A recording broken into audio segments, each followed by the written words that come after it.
NBA player props here on PrizePicks for Friday, June 9th.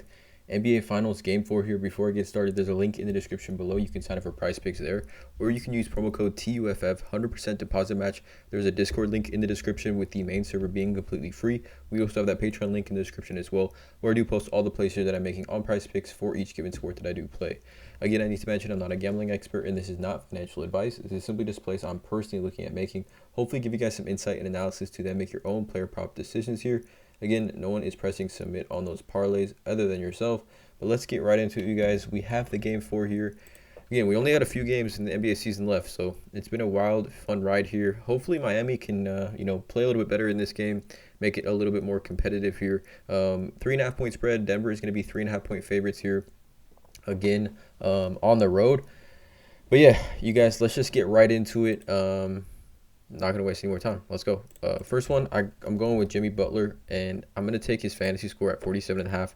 Just a little bit too low. Now, again, these lines, me recording this video, I'm recording this video late Friday night. So, if these lines do bump by the time you're watching this video, I'd play Jimmy Butler to 48 if it does bump to 48. But I really, really like the value here at 47.5. I think it's just too low for Jimmy in an absolute must-win game for Miami at home. So, really quick, Jimmy Butler, we've seen him have numerous quotes after playoff losses throughout this entire playoff run. He says, when asked about the energy being low, maybe we're at home, we think we did something, I don't know, it just can't happen, it won't happen again, it starts with myself. I have to lock in on the defensive end, I have to go up and get loose balls. I think if I started playing and doing that, then everybody else has to follow suit. Now, we have seen Jimmy Butler in this series not really have the defensive stats that we're kind of used to seeing him have. He's only had he's only had 3 stocks through 3 games, and that's kind of not what we've been seeing from Jimmy Butler. We've usually been seeing him have at least 2 stocks per game, in almost every playoff game this series when he, sees a decent amount of minutes. He's played 38, 40, and 40 minutes now through these 3 games here versus Denver. But we take a look at Jimmy Butler, right? In the playoffs, right, his fantasy score game log, he's hit the over on this 1, 2, 3, 4, 5, 6, 7, 8, 9, 10, 11. I believe this is 11. I want to say this is 20 games, 21 playoff games here. So he's definitely had his fair share of misses on this fantasy score line. But I think kind of given the scenario, it being a must-win game for Miami, this is an absolute must-win game. I think Denver, if they win this game, they'll go home and they'll probably close Miami out at home. Just with the momentum and being up 3-1. We'll take a look at outlier here for Jimmy Butler. Now, this is his PRA game log, and obviously PRA does positively correlate to fantasy score. And for a player like Jimmy Butler, if the PRA is green, given his ability to get steals and blocks, it should obviously help his fantasy score even more. So over his last 20 games, when he does see 39 plus minutes, you can see the amount of green here for Jimmy Butler with his PRA. Again, there's a link at the top of the description of this video. You can get a 7-day free trial with outlier here. But even going to Jimmy Butler and kind of how he plays at home, we look at Jimmy Butler per 36 minutes over the last 11 games at home. He is averaging 44.5 fantasy points, seeing obviously the highest usage on the team with 31.6%. So I think if Jimmy Butler, right, we saw even in this game 3 at home, he finished with 37.4 fantasy and shot, the volume was there, 24 field goal attempts. He got to the free throw line 6 times here, but shot 45%.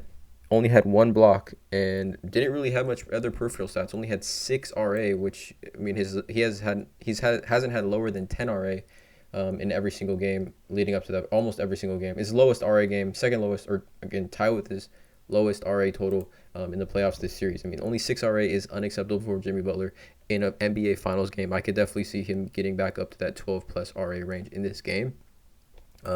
Which would even help him even more. So 37.4 fantasy, I feel like is a floor for Jimmy Butler, right? We've seen him have 36, 38, and 37. But the volume's there at home here. He's already talked about how he's going to be diving for loose balls. I expect him to play, again, another 40-minute night. 47.5, just too low. We've seen throughout the playoffs this line be as high as 53.5 here for Jimmy Butler. So a massive, massive discount in this game for at home. I got to go with Jimmy Butler. And then the second play here, and now I might lose some of you guys on this one. I really might lose some of you guys, but I'm going to go with Michael Porter Jr. over 16.5 PR. Now, again, if you do not want to tail this play, don't tail this play. If you don't like this play, don't play this play. I just want to reiterate that because this is plays I'm personally looking at making, and I'm just over here giving you guys the research behind it in my reasoning. So, on outlier, you can see the green here for Michael Porter Jr. over his last 20 games. Look at the green, guys. Look at this, right? This is obvious. In 2022, look at the green, right? 2022, with Michael Porter Jr., let's just say he plays 25 minutes. 25 minutes. Look at the green, guys. Look at how much green this is in 2022 for Michael Porter Jr. Now, Mike Malone they've already talked about, right? Malone is backing MPJ. He says, Michael Porter Jr. is going to remain a starter. He is not just a one type of dimensional player. He's not a specialist. If you were just a specialist, we're not for you. We don't like specialists. We like basketball players. Michael Porter Jr. is not making shots. He has a way to help impact winning through being an unselfish player on offense, being a defensive-minded player, and being someone that rebounds the basketball, and his shot is going to fall. There's been clips of Michael Porter Jr. taking shots in practice and things like that, but this is just too low of a line, you guys. If you know basketball and you understand basketball, this is just too low of a line for me. In Game 2, this line was at 23.5 at the beginning of Game 2. By the time Game 2 tipped off, it was at 23.5. Michael Porter Jr., he's averaging in the playoffs 13.3 points per game, 8 rebounds. Okay, you can do the math. Very, very, very much so over this 16.5 RA PR game log or PR total that we have for this game. His points plus rebounds game log. He had 27 PR in Game 1 versus Miami, 14 and 13 in 43 minutes. Now his shot has been not falling here. 5 for 16, 2 for 8, 1 for 7. It's like an historically bad shooting performance here for Michael Porter Jr. But what I do want to point out is that Michael Porter Jr. had the highest net rating on the team in Game 3. This is Game 3, guys. He had the highest net rating on the team as well as the highest offensive rating on the team. Now, I don't know what stats the coaches and things look at, but they probably obviously know that Michael Porter Jr. had the highest net rating and the highest offensive rating on the team in this game.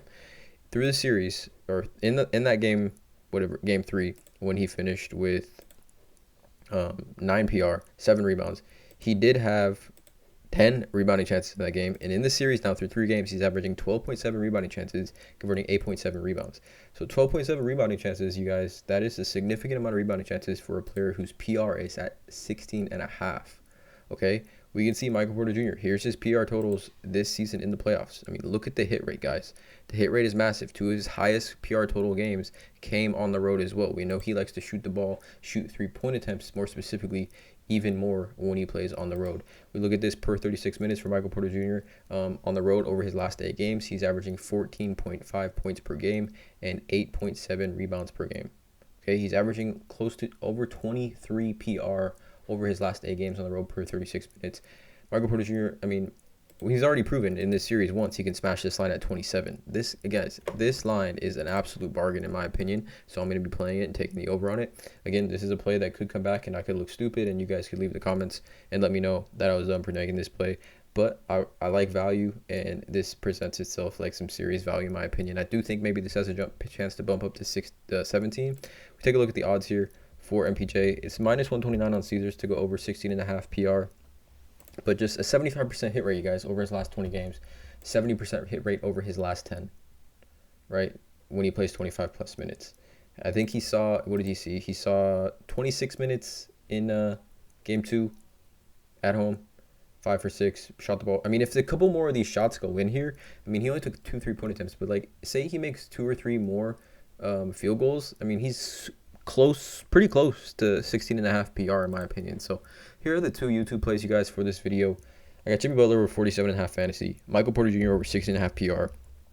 Keep in mind that in this entire series versus Boston, this was at 52 plus, 51 plus, and this line here was at 20 plus easily every single game in this playoff so far. And then Game 2, this line ended up at 23.5 PR. We get it at 16.5 here. So here are the 2 plays here. Let me know in the comments below how you guys feel about these plays. Drop a like on this video, hit that subscribe button, and as always, let's cash.